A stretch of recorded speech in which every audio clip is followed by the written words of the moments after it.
welcome to a session that is not quite your normal Davos session, because I've been coming to Davos many years. The agenda's usually been dominated by money, power, and fame. And today, we're going to talk about God. In particular, we have a session entitled, God Took the First Selfie, about the Turin Shroud. For those of you who are wondering, my name's Gillian Tett. I'm both a columnist at the Financial Times, but I also oversee King's College in Cambridge, which has one of the most famous chapels in the world. So I spend quite a bit of time contemplating faith. But with me is somebody who spent his entire life contemplating faith and writing about it, Dr. Jeremiah Johnston, who has written a number of books about his faith, such as Body of Proof, which is about why he believes in the resurrection, and Unimaginable, what our world would be like without Christianity.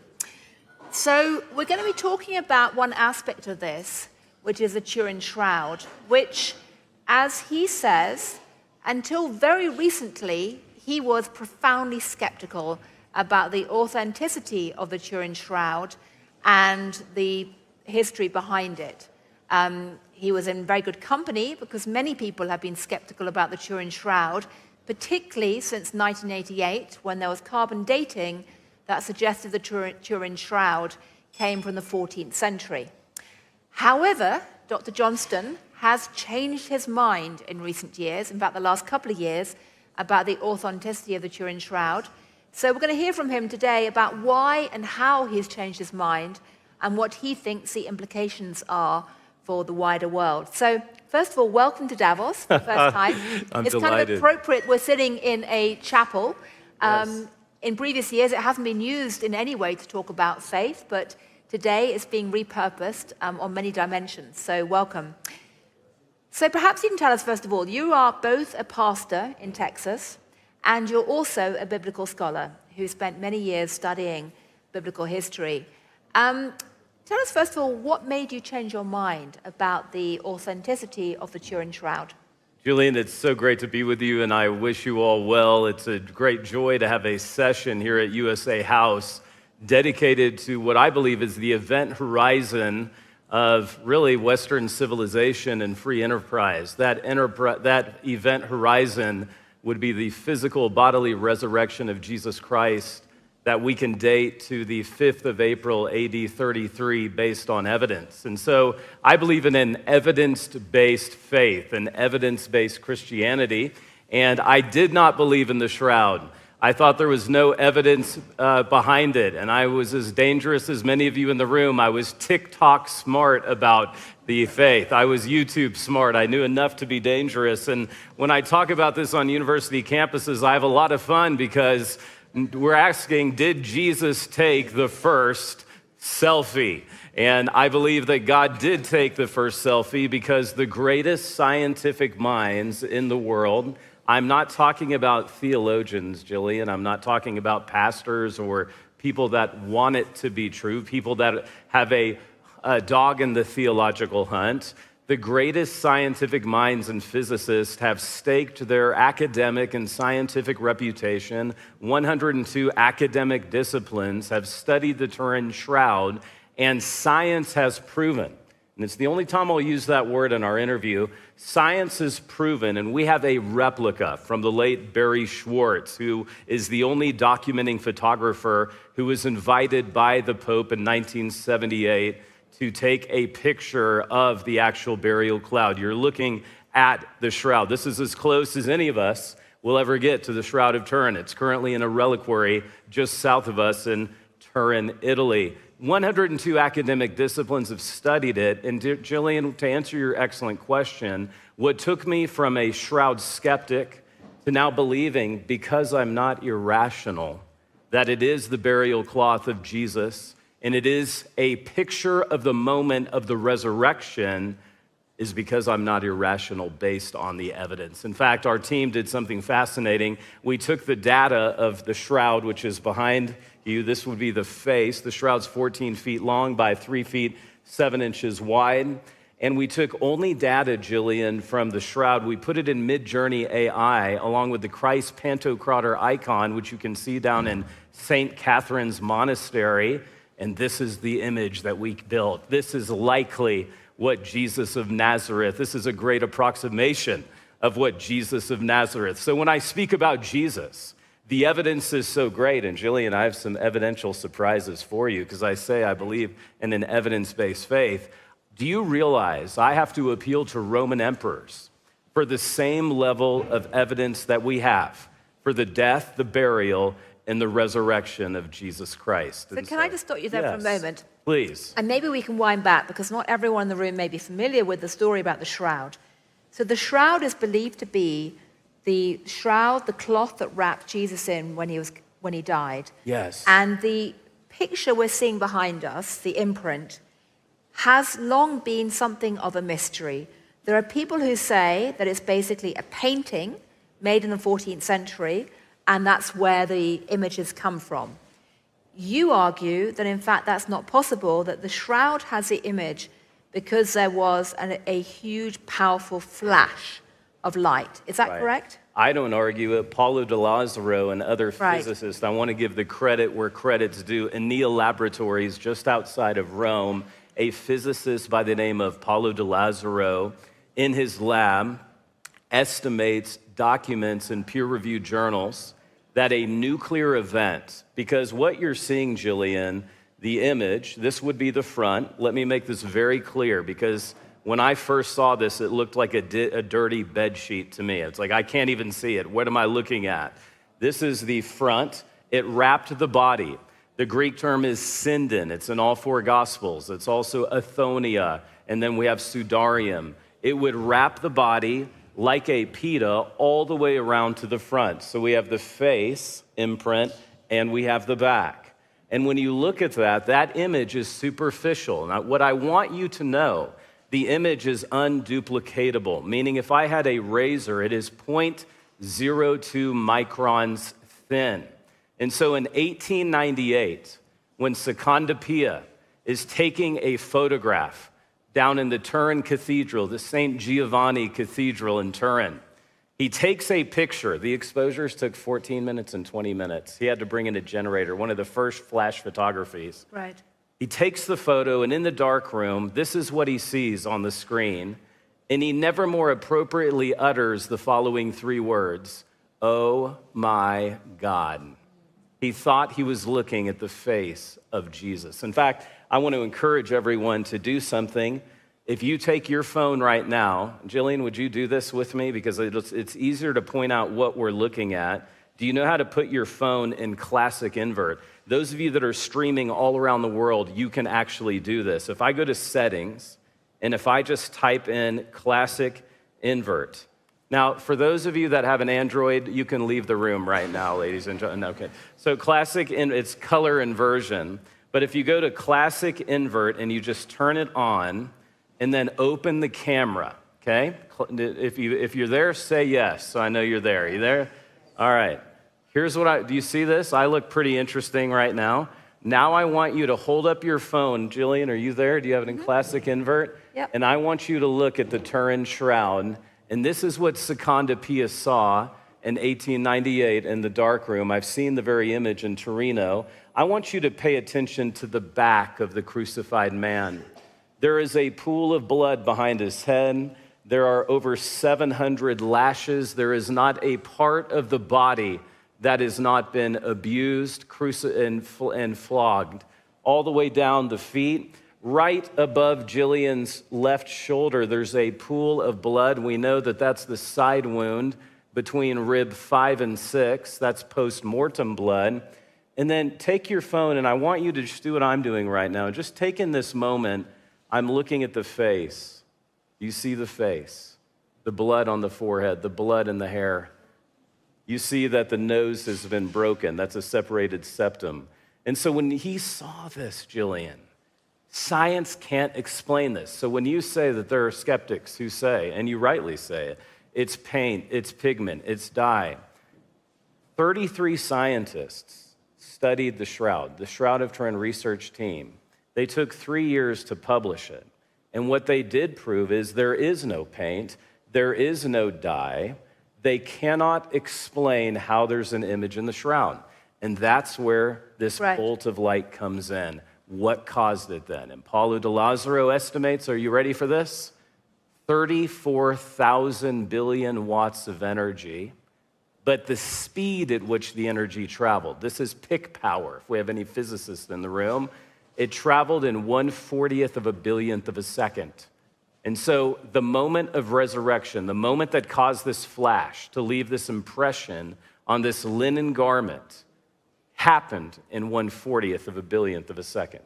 So one of the things the skeptics raise questions about, beyond the question of whether this is pigment or a flash, as you say, there are lots of scientists who say it cannot be easily explained by pigment. But one of the things they raise questions about is the fact that the body seems to be unusually tall, if not giant-like, for the time that it was actually supposedly died. So instead of being the average height in those days was 5'3", this body is almost 6 foot. Correct, 5'10". 5'10". It's very uneven on either side. One arm is much longer than the other. And there are people who say, as a image, it just doesn't make sense. What do you say to them? Well, first, I understand, and these are people who are unfamiliar with Jewish burial traditions. My area of specialty is the Jewish burial traditions, and the reason that Jesus' body anatomically is deformed is because of the abuse that he took at the hands of the Romans. We know that Jesus is crucified under the reign of Pontius Pilate, 26 to 36 AD. He's governor of Judea. He is flogged. Gillian, I want you to hold. I have a replica. Would you mind holding this? Sure. I want everyone to get a picture of this. I don't know how you got this through airport security, yes, but anyway. It was fun. They're all Christians now. Right. I want you to notice the barbell-like floggings. So this would have torn the flesh, and you can see when it's inverted all of the flesh that was torn. There's 172 lashes on the front, 200 on the back. We don't have the lateral side, so we estimate 700 lashes. We know that 2 executioners were flogging his body.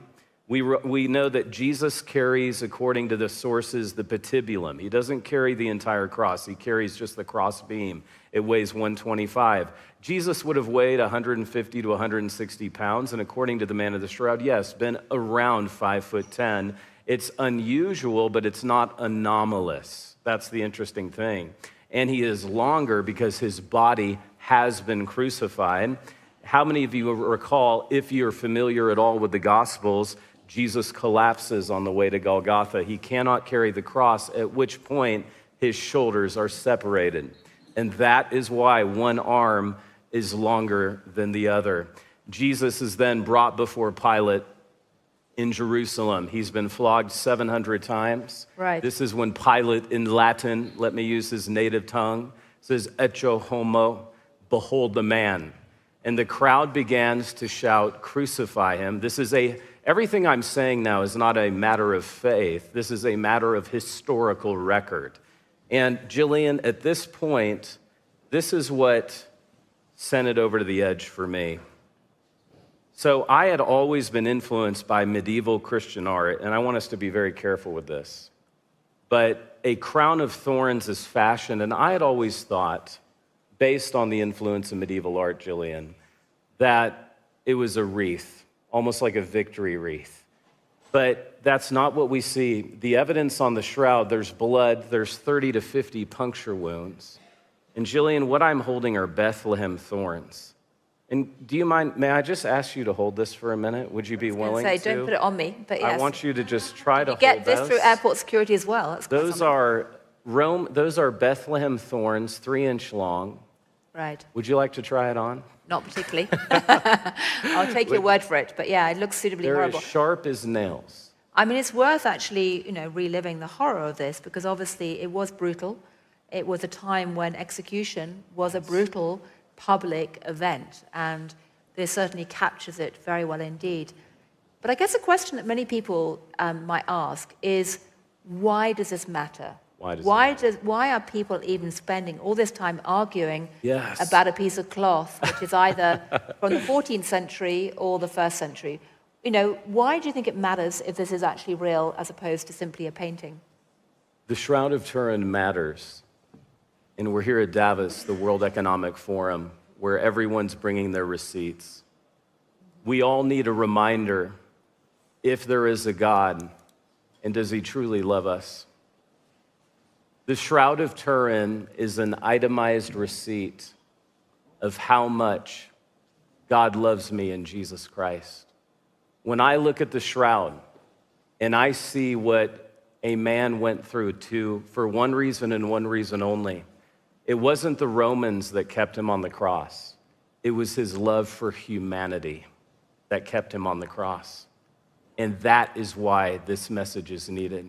So when we have these terms at Davos of forgiveness of debts, loving our enemies, praying for those that persecute us, shalom, a word used 600 times in the scriptures, it took a body. Jesus said that sacrifices and offerings you did not require, but a body you prepared for me. St. Paul wrote in Romans 5:3, but God demonstrated his love for me in that when I was an enemy to him, he sent his son to endure that. And so that's why it matters. At the end of the day, we're all wondering, does my life have purpose? Am I lovable? Would anyone do that for me? I have 4 sons, Gillian, including triplet boys that are age 9. And I can guarantee you, by the way, I've never slept better in hotel rooms than when I travel away from triplets. I remember that can feeling assure well. you, none of my sons think the other son is the sinless Son of God. I can tell you that much. We have to ask ourselves, what would it take for you to believe your brother was the Son of God? We know that according to the great historian Josephus, not a Bible book, Josephus tells us that in AD 62, James, the brother of the Lord, dies believing his brother is the Messiah. That's Josephus, a first century historian. I have one other artifact to show you, if I may, Gillian. Absolutely. This is interesting. You know what I'm holding in my hand? It looks like a very wonky nail. This is a Roman period crucifixion nail. Now, this is not the nail that crucified Jesus, but this approximates it. This is not a replica, and it has all the telltale signs of being a first century crucifixion nail. Square top, square shaft. It's bent. Do you all notice, and I hope those watching all over the world, I want you to see that the nail is bent. Do you see that? Why is it bent? The Romans wanted to minimize movement on the cross, but maximize torment. And the shroud rightly has it, not in the palms, that's medieval art. They would crucify between the hands, the wrist and the hand. It's the same Greek word for you Greek scholars. The nail is bent because the nail was often adjusted while the criminals were dying on the cross. And the nails were used again and again and again. That's how valuable. The nails were more valuable than humanity. And so, Gillian, I wanted you just to hold that, just to appreciate again the reality that when I'm talking about Jesus, the shroud, I'm not talking about Christian history. I'm talking about faith-based history in evidence. So the question I have, the bigger question, I'm going to come to the audience for questions in a moment, so do start thinking of your questions. But before we do, you've come very much with a message that the shroud is important because, as you say, you see it as a receipt of God's love. And one of the things that's very striking about the USA House this year is that, in line with the USA government, American government's general direction at the moment, there's a strong emphasis on faith and Christianity. And yet, this message about love and forgiveness and brotherly harmony is bubbling up at a time of an explosion of hatred, tribalism, polarization in the world. So I'm curious, how do you square those two features, which are basically hanging over us all right now as we sit here in the sanctuary and talk about the Turin Shroud? I think this is the most important question you've asked me. And that's why I've come all this way. Because what is the answer? Money is not the answer. More power is not the answer. Gaining more, getting back, revenge, that is not the answer. The answer is this word that Jesus has used. Shalom, to be made whole, to lack nothing, to flourish even in the face of adversity. And that is why Jesus came. And that's why the message of Christianity built Western civilization and free enterprise, this notion that we don't repay evil for evil. Now, certainly we can all appeal to someone who claims a faith and then does something that's completely opposite of what that faith actually espouses. But yes, we live in very troubling times. But the gospel, we also have to say there is a resurgence of faith around the world. Especially, I'm a parent of 5 kids. You are as well. You have children. We are seeing a resurgence of faith among young people who have seen going through a pandemic, going through economic crisis. Those are not the places that find true hope and true lasting peace. Peace is found, and the way I spell peace is through Jesus, Jesus. When I look at what he endured for me, I can't help but believe. I was with Bruno Barbaras, a mathematician at the University of Turin. He has been with the actual shroud over 100 times. The man's a mathematician, and he did a mathematical calculation of how do we know for sure that the shroud is the person of Jesus. May I show you the mathematical calculation? We have economists in the room. When you look at all of the wound marks that correspond with how Jesus was crucified in the historical documents called the Gospels, Bruno said there is a 1 in 200 billion chance it's not Jesus of Nazareth. So I like our odds, according to mathematician Bruno Barbaras. Right. Well, listen, that seems a good moment for any mathematicians in the audience or physicists or anyone else to raise any questions. Does anybody have any questions in the audience at all? I would love to hear some. Or any comments? You've either convinced them completely or they are all fast asleep. Okay, question at the front. I think we have a microphone over here. 2 things. If you thought about the heat doing that, it would have evaporated a cloth. That the crown of thorns, how many crown of thorns were put over someone's head at that time? Right. And then my question to you is, can you talk about the coins that are on the eyes? I'm very curious about that. Yeah, the leptons. Yes, And I was going to say, it would be courteous but not compulsory to identify yourself for anyone else who's coming along, just so we know who we are. Yeah, thank you for the question. It's pick power, so it didn't scorch. This is why I had to travel to meet with the physicists. I wondered the same thing. That kind of power, would that not just scorch it? But this is pick power. It's cold power because it happens so quickly, according to physicist Paulo de Lazaro. As it relates to the crown of thorns, this is my area of specialty. Out of all of the crucifixion victims that we have recovered, and we have recovered many crucifixion victims, we know of only one crucifixion victim from late antiquity with a crown of thorns, and it is Jesus of Nazareth. And I can't remember your third question. I'm sorry. There was a third question. Oh, the leptons in the coin. The coins are very interesting. I actually have some ancient coins that I've brought. These are authentic. They're very valuable. I'm not going to pass them around. I'll never see them again. I have a coin that you can actually see near the Hagia Sophia. This is a Justinian coin. Have you seen this? This is a gold Araeus. This is the Byzantine. This is the Roman solidus. This was the first ever coin with the image of Christ on it. The date is late 7th century.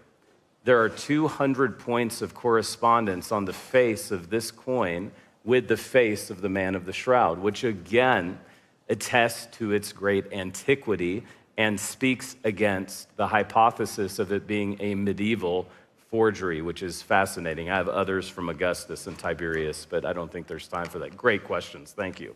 Other questions, comments? Love to discuss implications of this as well. Any more questions or comments? Yep, got a question there. Hi, my name's Mika. Gillian, I have a question for you, actually. Mm-hmm. You've asked the audience to kind of give our opinions and impressions on, I guess, whether we believe what we kind of understand with this. But I'd like to hear your opinion on whether you're convinced by these seeming like toys, replicas of like these very interesting like artifacts, which there's a lot of like scientific. For me personally, I'm very interested in like this mix between science and the church. Same. And I think that's something which can be discussed at length separately. But Gillian, I'd like, from your academic background, I'd like to hear some thoughts from yourself on how convincing the science is in the religious aspect. Oh, wow. Okay, so I'm trained as a cultural anthropologist. So I'm trained to try and think myself into the minds of different people and different groups with humility and an open mind. So I will say up front that I've never thought much about the Turin Shroud before. Like many people, I was raised on the Bible stories and, tended to regard some of them quite skeptically. I took part in this panel because I'm always curious to understand what's driving people, and I'm curious to learn more. And certainly I've learned a lot more about this. Not least, this is a very powerful reminder of the horrors of crucifixion. And we all tend to go into chapels or churches and see, pictures up on the wall, and we tend to get very anesthetized to the horror and the pain and suffering that was behind the story. So, I'm curious to learn more. May I add one thing to your comment, the fusion of science and faith? There's something we haven't had a moment to discuss. What caused 33 scientists to go study the shroud? 2 physicists, Eric Jumper and John Jackson, from the Air Force Academy. Notice, I'm not up here quoting theologians or pastors that want this to be true. They have something called a UV-8 analyzer. This was used to study topography from the atomic bomb. They took an image of the shroud and they put it through the UV-8 image analyzer, and what they noticed was, unlike any other photograph, the best way they could explain it, there is 3D holographic information encoded in the image of the shroud. If you took a picture of your children or your partner and you put it through the UV-8 image, it's going to look muddled. But when you put a picture of the Turin Shroud through the UV-8 image analyzer, there is a light density topography to it that science still today cannot explain. That is what kicked off the scientific exploration. And so for the benefit of our audience, and again, I was so skeptical about it, I put together a list of all of the different scholarly community. When I say 102 areas of scholarship have staked their academic reputation on the shroud and published in peer-reviewed journals, these are the areas of expertise, these 2 slides. One quick note about the carbon dating that Gillian wisely brought up. The British Museum suppressed the raw data from the 1988 carbon study for 27 years. My friend, Tristan Casablanca, a French attorney, did the equivalent of a Freedom of Information Act. I don't know what you call that here, but a Freedom of Information Act. He got access to the raw data.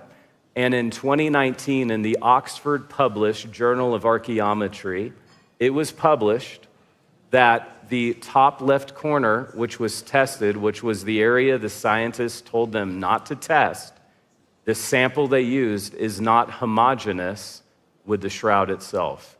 I'm not quoting, that's the actual peer-reviewed article. So I want to encourage you with this. If you're skeptical about the shroud, that's fine. Don't let that be the reason you're skeptical, because you're not up to date on the latest science as it relates to the carbon dating. I would say, by the way, the other thing I'd add is I'm very interested in epistemology and how that shifts over time. And we're clearly living in a very febrile moment in every possible sense. And so as an anthropologist and a journalist, I'm always very curious about trying to understand current epistemology and where we're going, particularly in terms of what's happening in America at the moment. Yes. So it's quite a striking moment in terms of epistemology shifts. Any more questions or over there? We have one over on this side. Say something about the pollen on the shroud. Yes, thank you. Do you want to say the question to the camera so everyone can hear it? Please, Jeremiah, say something about the pollen on the shroud and perhaps about the blood type. Yes, we are About the Poland? No. Pollen. Pollen. Pollen on the Flowers. shroud, right. Again, if you were a medieval hoax, you would not. If you were a hoaxer, you would not know the following: there are 58 pollen spores on the shroud. Do you know what I mean by pollen? Anyone have allergies in here? So 38 of the 58 pollen specimens come from Jerusalem. That's the land of Israel. That is where Jesus was crucified. Many of those 38 only bloom at Passover time, April. When was Jesus crucified? It's the most established fact of the ancient world, April 3rd, AD 33. The blood has been studied. I'm quoting Adler and Heller. This is not animal blood. And there's blood all over the shroud. I believe I have a high-res, I think, image of the actual blood. I'm going quickly. But the blood has been sampled. The blood is type AB blood. Type AB blood is Semitic blood. Our Jewish friends, our Semitic friends have type AB blood. Some of you in here might have type AB blood. It's the rarest blood form in the world. And you might say, well, why is it still red? That has to be a forgery. Guess what? When the body endures trauma, a liver enzyme is released in the bilirubin that causes the blood to stay red.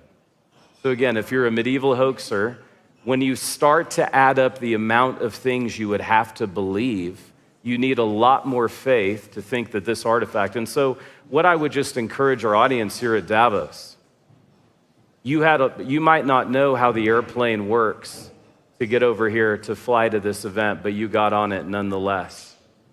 How much more information do you need to believe that Jesus died and rose again?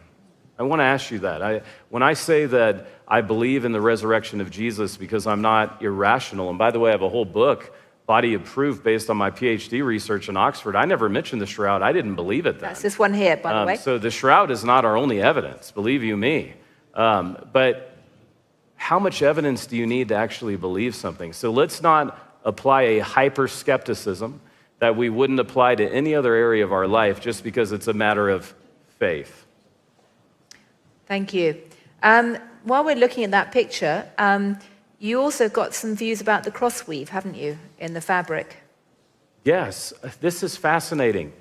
The only reason I know what a herringbone weave is because it's the most expensive thing you can put in your kitchen. And my wife just redid our kitchen with a herringbone backsplash. There is a herringbone weave. This was a very expensive sinden. That's the Greek term. All four Gospels, Matthew, Mark, Luke, and John, say that a wealthy man, you may remember his name if you've read it, Joseph of Arimathea, he did his own death planning. You couldn't go out to Walmart on Friday afternoon during Passover. I mean, he had this. This was his own burial cloth, and he gave it to Jesus, I believe, as an act of worship. Remember, Joseph of Arimathea was a member of the Sanhedrin. According to the Mishnah, if the Sanhedrin condemned a criminal to death, it was upon the Sanhedrin to bury that criminal. Who were the two members of the Sanhedrin who asked for the body of Pilate? Nicodemus, member of the Sanhedrin, and Joseph of Arimathea. So the herringbone weave is fascinating, and that again speaks to this fine linen garment. Linen will last forever given the right circumstances. You might say, Jeremiah, there's no way the linen shroud still exists. It's 2,000 years old. We have the Tarkan dress you can go see in Egypt that's 3,000 years older, also made of linen, and it's 3000 BC in Egypt. So given the right circumstances, linen will last for a very long time. Well, thank you. We've got time for just one more question, I think, or comment, if anyone wants to raise anything else. Great question. Right in the back. Yeah.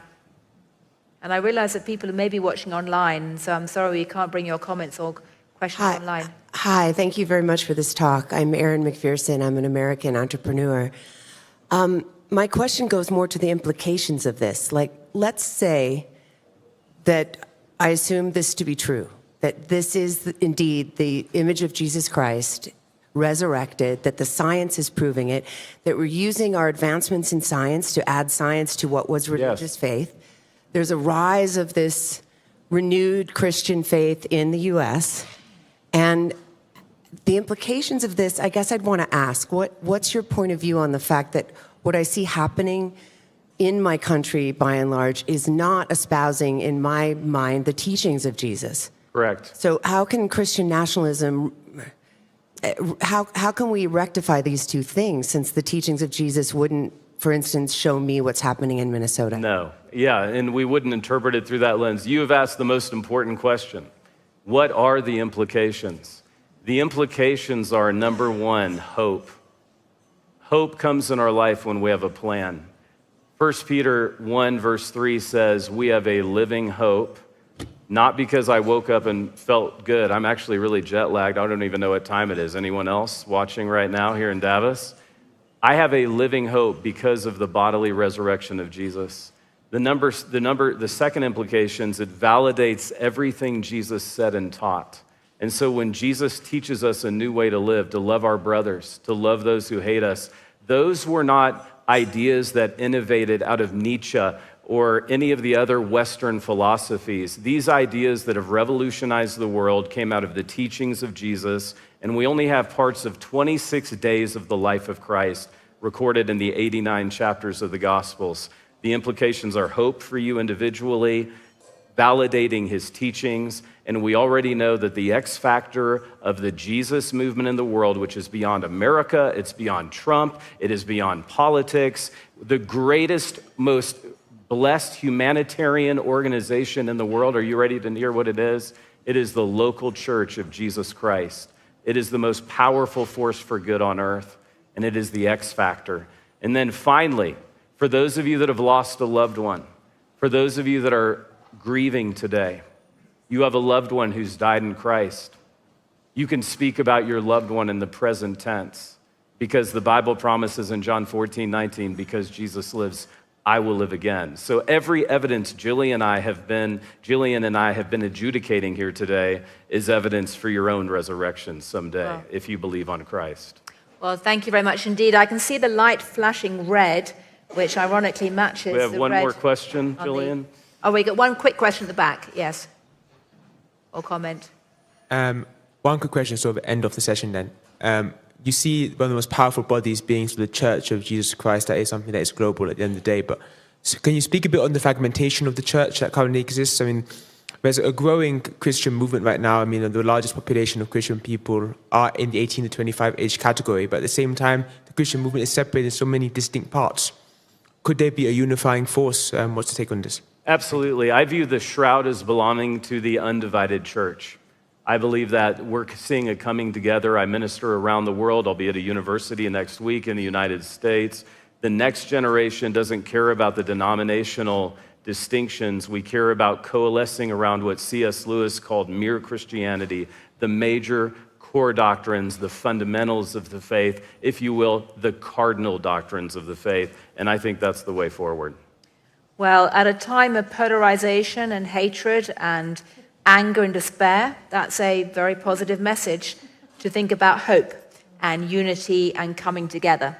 So, as I said, it's not a usual Davos session, but this year there are a number of faith-based sessions which do indeed reflect the changing times. For those of you who want to know more about Dr. Johnston's work, he has another book coming out, Jesus Discoveries, is that right? Yes, ma'am. I have an image of it. In a couple of months. I say, unlike most people who come to Davos, he didn't actually turn up and originally start waving it to everyone aggressively. I forgot because that's what normally happens. But anyway, if you want to know more about his journey and his arguments, you can find that in the book. But otherwise, just remains for me to say a very big thank you to you for coming all this way to educate us about this. And thank you all for coming along and being curious and listening. So thank you. And I want to thank you, Gillian, and I want to thank USA House for having me. Thank you.